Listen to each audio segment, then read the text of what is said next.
My name is Jamon McKinney, or you can just call me Juice because that is my nickname. Let's talk about these Detroit Lions.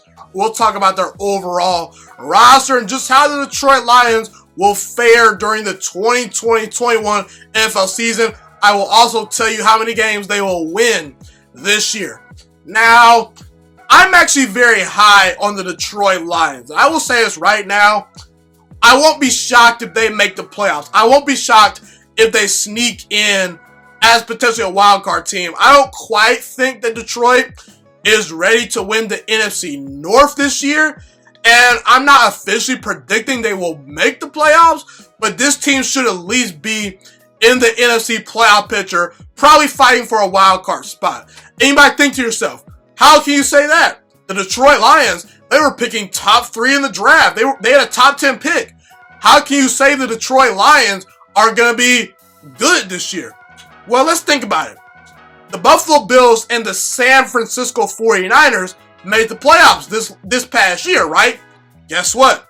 Both those teams were picking top 10 in the draft. So it's not entirely impossible that a team can go from having a top 10 pick to making the playoffs.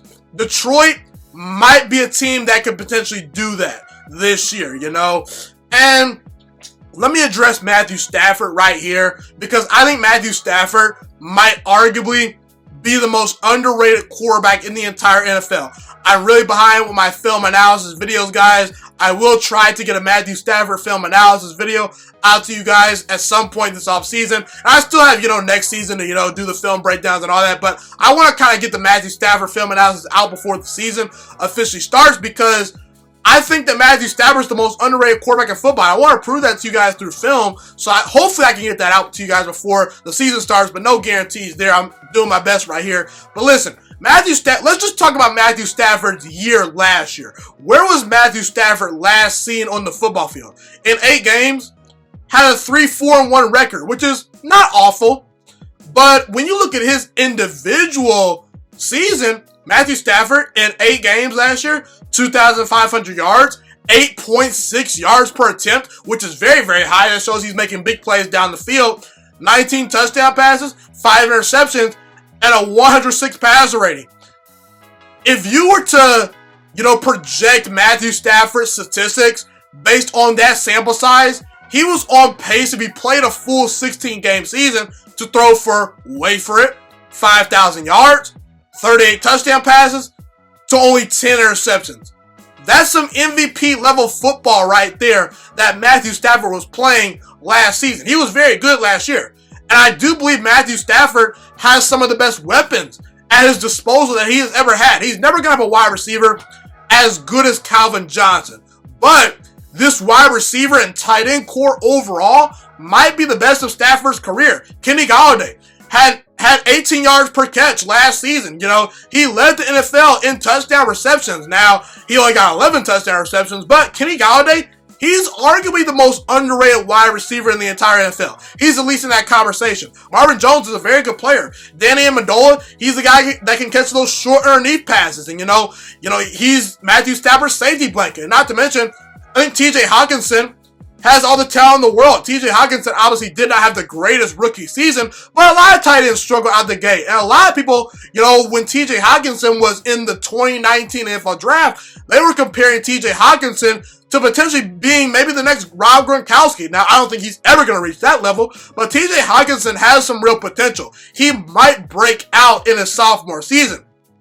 And listen, these running backs are not bad, okay? They're not bad at all. Obviously, it's all about if these guys stay healthy. Kerryon Johnson, very good dynamic player with the ball in his hands, but he has to stay healthy. Bo Scarborough, he was a very solid option for this team last year, but I like the fact that the Detroit Lions went out and drafted maybe arguably the best running back in the 2020 NFL draft. His name is DeAndre Swift. Now, for my money, I don't care what anyone says, Jonathan Taylor was the best running back in the 2020 NFL draft. But DeAndre Swift, he was definitely in that conversation. His ability to, make something out of nothing in the backfield, his ability to catch passes out of the backfield. He has great vision, great speed. He's everything you look for in a good running back. He's a guy that's going to add to that running back core.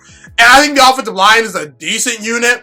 I'm not going to sit here and lie to you and say this offensive line is a dominant unit, because it's just not. It's an average unit, so that does worry me a little bit. But there are three types of offensive lines, in my opinion. Offensive lines that get in the way of what you want to do, offensive lines that allow you to do what you want to do, and then offensive lines that elevate your overall offense. Maybe there are four different offensive lines. There are some offensive lines that limit what you want to do. There are some offensive lines that just kind of get in the way of teams. Like, they're not going to, hurt you, but they're also not going to help you. There are offensive lines that allow you to do what you want to do, and there are offensive lines that are dominant. Detroit's probably at the top of that third tier, but yeah, it's a decent offensive line. That does concern me a little bit. Now, the big question for the Lions is, how can they get stops? This offense is going to be pretty good, in my opinion. Now, Detroit had the 31st ranked total defense last year, but they made some solid additions to that defense in the offseason. They added Desmond Trufant, who's a very good, savvy veteran, who was a good player in Atlanta for a long time. Danny Shelton is a good space-eating defensive tackle. Jamie Collins, very versatile, Bill Belichick guy from the Patriots. He fits Matt Patricia's scheme. So yeah, I think that those are three good players. And also the 2020 NFL Draft, they got their hands on the best defensive back in the entire draft. His name is Jeffrey Okudah. And while I was kind of pushing for the Lions to draft Isaiah Simmons, looking back at things, based on how Matt Patricia likes to run his defense, where he doesn't blitz virtually at all, you need good corners in that scheme. And while you could, kind of patch up your secondary by putting Trufant on an island and having that great stud Isaiah Simmons in the middle, your defense is not going to be hurting in that way. But I think Jeffrey Okudah was the best fit and the most appropriate pick for what the Lions are trying to accomplish from a schematic standpoint. So Jeffrey Okudah, he's everything you want. He's long, he's lengthy, he's got good ball skills. He's very, very good. He was the best defensive back in that draft, and he's the next great Ohio State defensive back. Now, the pass rush does concern me. It's all going to be up to if Matt Patricia can scheme up enough pressure. Obviously you have a guy like Trey Flowers, who actually had a down year last year, but if he gets going, he's a solid option as far as that edge rusher goes. But yeah, this pass rush does worry me a little bit. So the secondary has to play well. Now, obviously you guys drafted a very talented defensive back out of Penn State a year ago. His name is escaping me, but yeah, in an ideal world, the Detroit Lions will have three really good defensive backs, and Patricia can just scheme up pressure. And listen, if Stafford and this team gets out to early leads, that will allow this team to be more flexible on defense. And I like the additions of Collins, Shelton, and Trufant. Now, how will the Lions fare this year? I think fairly well in 2020. Like I said, I actually believe the Detroit Lions are going to win 9 games this year. I'm high on this team. I'm really high on this team. And let's look at the Detroit Lions last year, because there's this myth that the Lions were just this god-awful team last year. That's not the case. Was Detroit this world beater last year? No, they were not. But they were a very good, solid football team when Matthew Stafford was healthy. When Matthew Stafford was healthy, this team was not bad, okay? And this team let a lot of games just slip out of their hands. Let's not judge the Detroit Lions when they had a quarterback playing that I had no idea who he was at the time. Let's judge them, based on when Matthew Stafford was playing games. This team was very competitive, but I'll just go over all the games that the Detroit Lions probably should have won last year, even when Matthew Stafford was not playing. The Arizona Cardinals, beginning of the season, they tied that game. They should have won that game. They had an 18-point lead.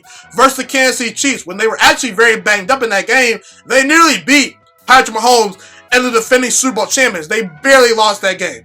Packers on the road, they had that game won. They barely lost. The Raiders, 1 possession loss.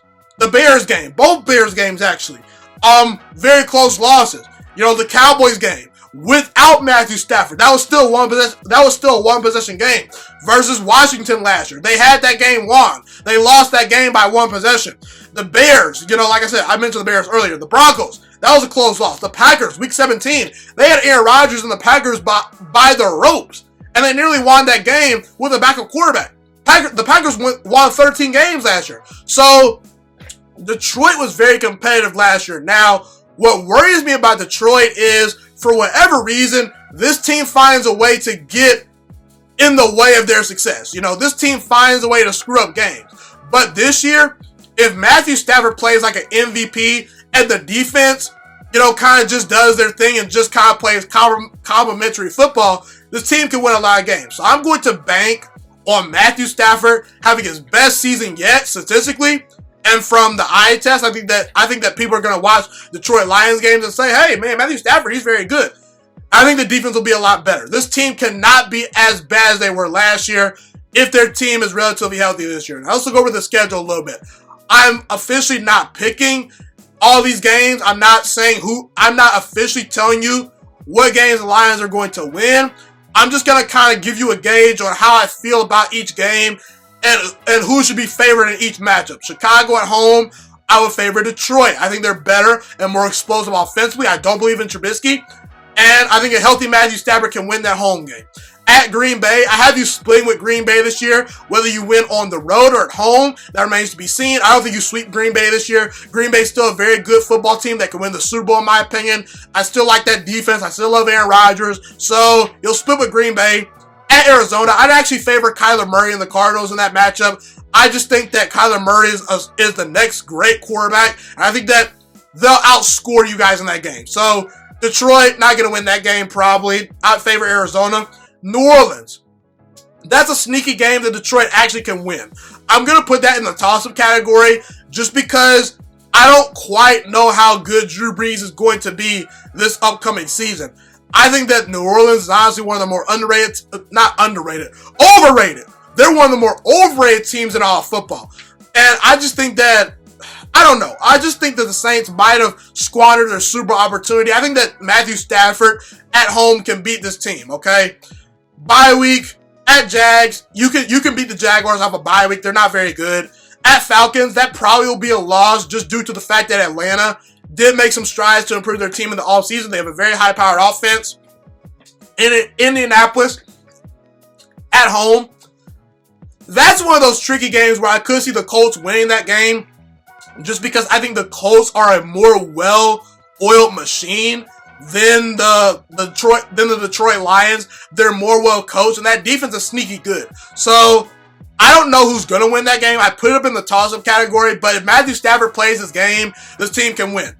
Now, at Minnesota, that's probably a loss. I think you split with Minnesota this year.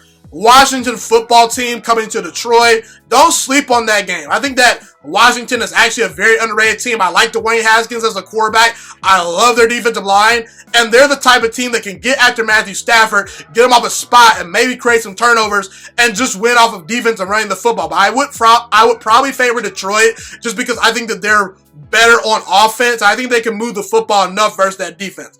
Okay, at Carolina, I'm not very high on Carolina. I'd probably say that's a win, but Teddy Bridgewater and that team, along with Christian McCaffrey, deserve your respect. Texans, that's probably a loss if I were to guess. I just think Deshaun Watson is going to out-quarterback this team. Deshaun Watson is arguably one of the 5 best quarterbacks in football. So I put that in the win category. Sorry, I put that in the win category for Houston, not Detroit. Yeah, that's probably a loss for Detroit. At Chicago, I actually could see you sweeping Chicago, but I'm going to say that Chicago finds a way to beat you once this year. Green Bay at home, I already talked about that. You'll split with Green Bay this year. At Tennessee, they went to the AFC Championship game last year. That probably will be a loss, but you can't convince me otherwise that Detroit maybe wins that game. Now, Tampa Bay at home, I'm going to say that's probably a loss. If I were to project, I would favor Tampa Bay in that game. I think Tom Brady and that team is going to win 12 games. I believe Tom Brady and the Buccaneers are going to win 12 games this year. They might be the most talented team in the NFC. And Tom Brady, late in the season, with that Buccaneer squad, should be clicking on all cylinders. And then Vikings at home, you probably can win that game. So I think Detroit is about an 8 to 9 win football team. I do worry about their coach a little bit. I'm not completely sold on Matt Patricia, but I do think Matt Patricia has the best roster that he's ever had at his disposal. And this is a make or break year for Matt Patricia. So I think that you're going to get the best coached version of this team from Matt Patricia that, you know, we've seen in the Matt Patricia era. He has the talent, and this is a make or break year for Patricia. If Patricia cannot win a bunch of games with this team, if he cannot get to at least 7 wins with this Lions team, you need to fire him. because this Lions team has some real talent. This team is not awful. He needs to get the most out of this team, and I need to see some improvement from this defense because Matt Patricia is supposed to be this defensive guru, and last year the defense was not very good. I need to see more from this defense if I'm going to say Matt Patricia is the coach of the future. But either way, I think Detroit will be vying for a playoff spot. I have them winning 9 games this year. They're a 9-7 football team in my opinion, and they will be fighting for a playoff spot toward the end of the year. I believe the Detroit Lions are going to go 9-7 during the 2020-21 NFL season. Thank you so much for watching this video today. Please also note that the Juiciest Sports Podcast is not just a YouTube channel. It is available on all podcasting platforms, including Spotify, Google Podcasts, iTunes, and Apple Podcasts. Also, if you enjoyed this video, be sure to like, comment, subscribe, and share this content with all your friends. This podcast is my favorite thing in the entire world right now. It is my passion. And I want more people to listen to this podcast. I really want this podcast to grow.